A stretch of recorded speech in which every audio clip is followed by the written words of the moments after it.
Good morning. My name is Vaishali Chaudhary. जैसा कि हम सभी जानते हैं कि एक दूसरे से संबंधित व्यक्तियों या वस्तुओं का साथ होना समूह कहलाता है। जैसे मेरे हाथ में क्या दिख रहा है आपको? ताश की गड्डी।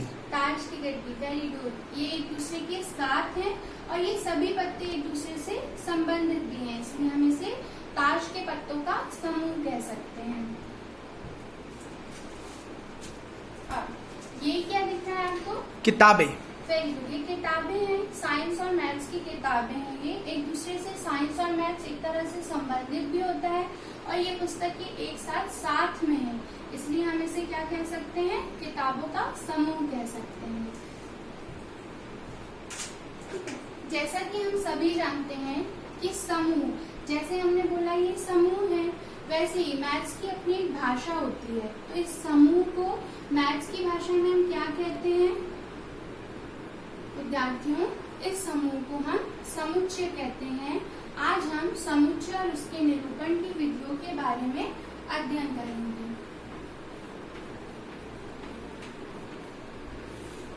समुच्चय क्या होता है? ये समुच्चय, इसकी परिभाषा देखते हैं।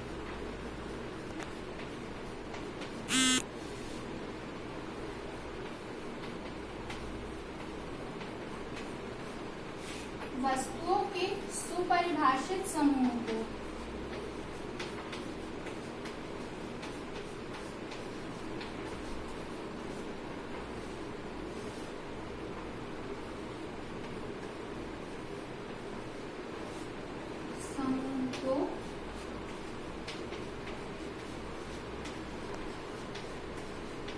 समुच्चय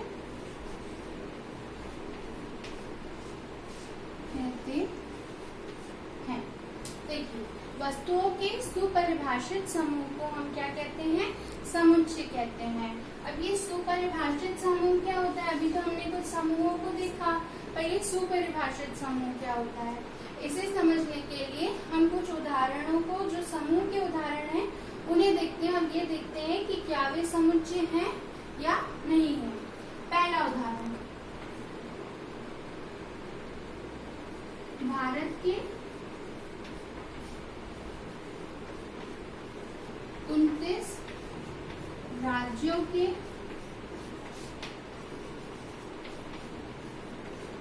नामों का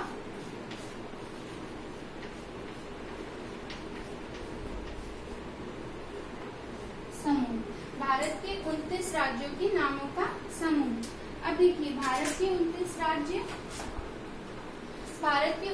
राज्य होते हैं, ये हमें पता है। उनके नाम क्या होते हैं ये हम देखते हैं।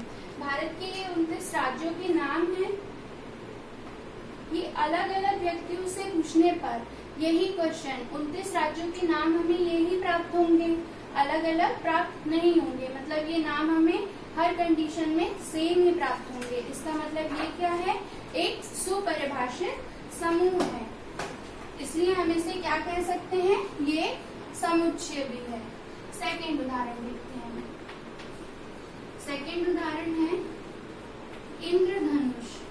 आप सभी ने बारिश के बाद इंद्रधनुष को तो देखा ही होगा। इंद्रधनुष के 7 रंग होते हैं, है ना? तो इंद्रधनुष के 7 रंगों का समूह हमें देखना है कि क्या यह समूह समुच्चय हो सकता है। तो देखिए, इंद्रधनुष के 7 रंग, इंद्रधनुष के 7 रंग कौन कौन से होते हैं? ये होते हैं लाल, नारंगी, पीला, हरा, नीला, जामुनी, बैंगनी। अब यही क्वेश्चन में यदि किसी और व्यक्ति से पूछती हूँ तो वो भी इन्हीं नामों को बोलेगा। अलग अलग व्यक्तियों से ये नाम पूछने पर ये नाम हमेशा सेम ही रहेंगे, अलग अलग प्राप्त नहीं होंगे। इसीलिए हम इसे क्या कह सकते हैं? एक सुपरिभाषित समूह कह सकते हैं। और यदि यह सुपरिभाषित समूह है, इसका मतलब ये क्या है? समुच्चय है। ठीक है। अब हम थर्ड उदाहरण देखते हैं। थर्ड उदाहरण है हमारा कक्षा के सभी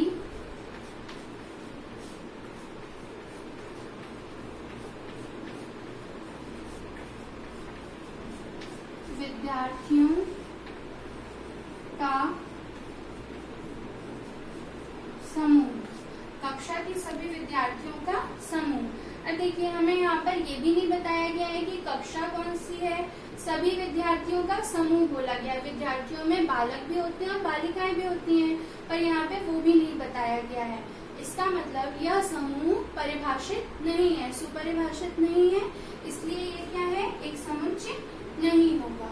अब हमें ये तो पता चल गया कि समुच्चय होता क्या है, पर अब हमें ये भी देखना पड़ेगा कि इसका संकेतन यानी इसे कैसे लिखा जाता है, तो वो देखते हैं हम। ठीक है, समुच्चय का संकेतन कैसे किया जाता है। संकेतन, समुच्चय को कैपिटल लेटर से डिनोट किया जाता है, capital A, capital B, capital C, capital D. ठीक है, अब यहाँ पे जो इसके अवयव होते हैं, समुच्चय के जो अवयव होते हैं, उन्हें कर्ली ब्रैकेट के अंदर स्मॉल लेटर्स से बताया जाता है और उनके बीच में कॉमा लगाया जाता है। ये समुच्चय के अवयव हैं। ठीक है, अब ये तो हमें पता चल गया कि समुच्चय के अवयव क्या है, संकेतन कैसे किया जाता है इसका, पर इसे लिखा कैसे जाएगा, ओवरऑल समुच्चय को कैसे लिखा जाएगा, तो वो कहलाता है समुच्चय का निरूपण।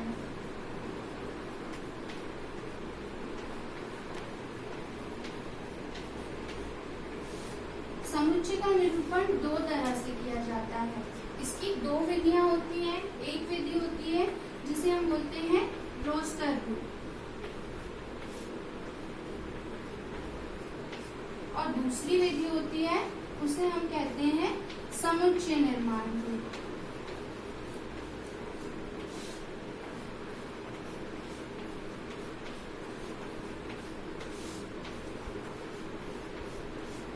समुच्चय निर्माण रूप। अब देखिए रोस्टर रूप क्या होता है।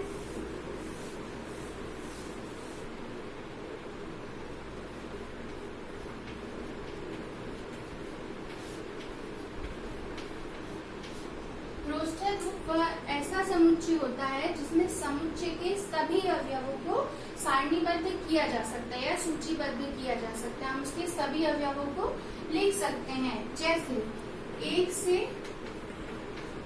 5 तक प्राकृत संख्याओं का समुच्चय।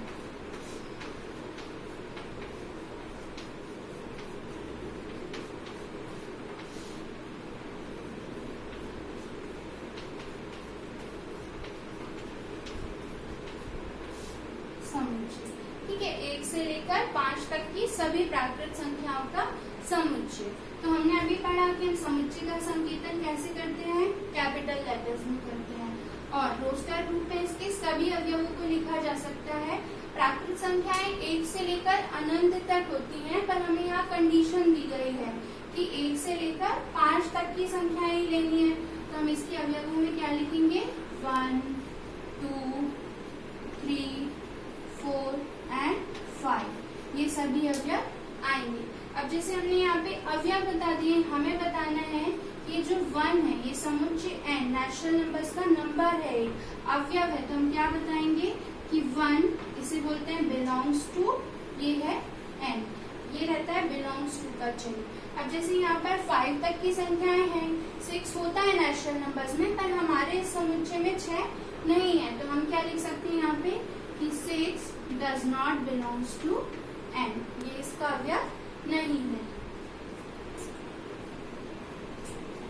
अब इस रोस्टर रूप का एक और उदाहरण देखते हैं। समुच्चय का एक और गुण होता है कि इसमें अवयवों को हम रिपीट नहीं कर सकते हैं, कोई भी अवयव रिपीट नहीं होगा। जैसे हमारे पास कोई एक समुच्चय है मैथमेटिक्स,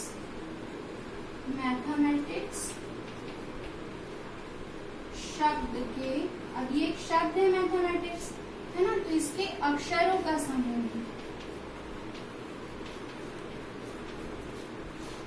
अक्षरों का समुच्चय। ये क्या है, एक वर्ड है, तो हम इसे W से रिप्रेजेंट कर सकते हैं। ठीक है, अब मैंने बताया कि इसमें कोई भी अवयव रिपीट नहीं होगा, तो हम यहाँ से स्टार्ट करते हैं। Small m, a, t, h, e।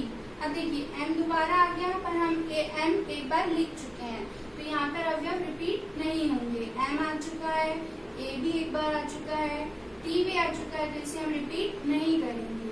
फिर I, C और S, इसे इस तरह से लिखा जाएगा। ये होता है रोस्टर रूल। अब समुच्चय निरूपण की दूसरी विधि होती है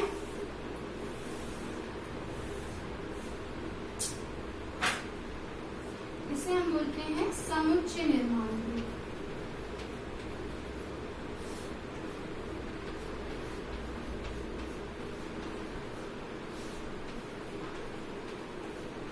समुच्चय निर्माण रूप, जैसा कि इसके नाम से ही पता चलता है, समुच्चय का निर्माण रूप रहता है ये, ना कि इसमें सभी अवयवों को लिखा जाता है, इसमें केवल निर्माण रूप रहता है। अब इसे कैसे लिखा जाता है देखते हैं। हम जैसे लिखा है हमारे पास अंग्रेजी वर्णमाला के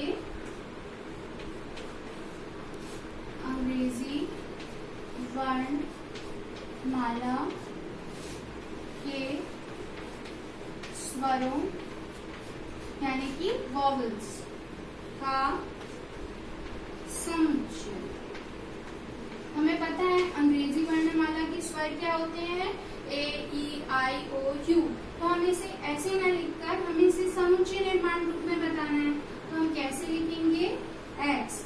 ठीक है, ये एक्स जो रहेंगे ये समुच्चय के अवयव हैं। ऐसे अवयव हैं, वो कैसे अवयव हैं, ये सच दैट का साइन है। इसके बाद हम बताते हैं, यानी कि उसकी एक तरह से डेफिनेशन बताते हैं कि ये एक्स कैसे अवयव हैं।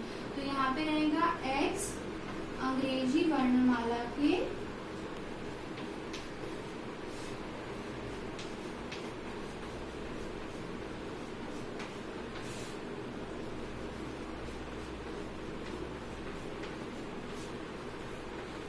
स्वर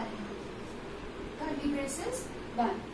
ठीक है, अब इसका एक और उदाहरण देखते हैं। समुच्चय निर्माण रूप का प्रयोग इसलिए भी किया जाता है कि जैसे अब कुछ अवयव रहते हैं जिसे हम रोस्टर फॉर्म में रिप्रेजेंट कर सकते हैं, पर कुछ अवयव ऐसे भी रहते हैं जो संख्या में बहुत ज्यादा रहते हैं, उन्हें प्रदर्शित करना बहुत मुश्किल रहता है, उससे हमारा टाइम भी बहुत लग जाता है। तो उस टाइम को बचाने के लिए हम समुच्चय निर्माण रूप का उपयोग करते हैं। जैसे 100 से लेकर 10,000 के बीच है ना, के बीच सभी प्राकृत संख्याओं का समुच्चय।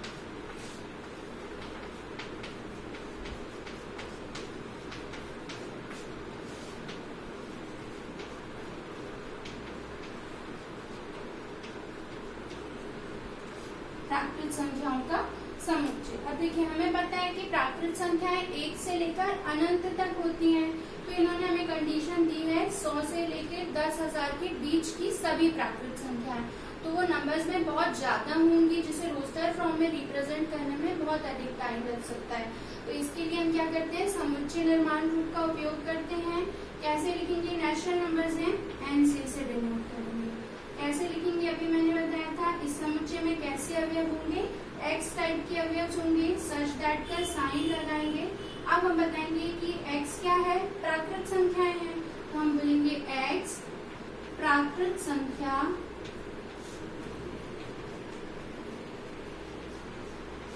है, और कॉमा लगाकर। अभी सभी प्राकृत संख्याएं तो अनंत होती हैं, पर हमें इस कंडीशन को भी बताना है। 100 से लेके 10,000 के बीच की सभी प्राकृत संख्याएं हैं, तो हम यहाँ पर लिखेंगे इसे। ये इसके बीच की संख्या है, किससे, 100 से लेकर 10,000 के बीच की सभी प्राकृत संख्याओं का समुच्चय है ये। तो ये हमारी कंडीशन होगी कि समुच्चय निर्माण रूप में यदि बहुत सारी संख्याएं होती हैं जिसे हम रोस्टर फॉर्म में नहीं रिप्रेजेंट कर सकते, तो उसे हम समुच्चय निर्माण रूप में प्रदर्शित करते हैं। तो आज हमने समुच्चय क्या है इसके बारे में अध्ययन किया और उसके निरूपण के बारे में। समुच्चय क्या होता है, वस्तुओं के सुपरिभाषित समूह को हम समुच्चय कहते हैं। ये इसके कुछ उदाहरण हैं समुच्चय के। समुच्चय के निरूपण की दो विधियां होती हैं। फर्स्ट विधि है रोस्टर रूप, जिसमें सभी अवयवों को सूचीबद्ध किया जा सकता है। थर्ड विधि, सेकेंड विधि होती है जो इसकी, वो रहती है समुच्चय निर्माण रूप, जिसमें अवयवों को क्या किया जाता है, परिभाषित किया जाता है निर्माण रूप में। तो अब आप मुझे बताइए कि समुच्चय क्या होता है। वस्तुओं का समूह। हाँ, वस्तुओं का सुपरिभाषित समूह समुच्चय कहलाता है। समुच्चय के निरूपण की दो विधियां कौन कौन सी हैं? रोस्टर रूप और समुच्चय निर्माण रूप। वेरी गुड, दो रूप ये होते हैं।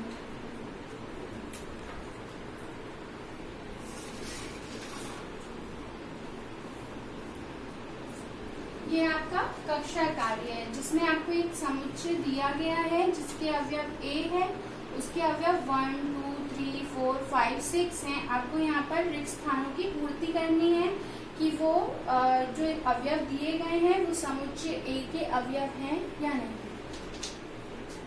और ये आपका गृह कार्य है, इसे नोट कर लीजिए।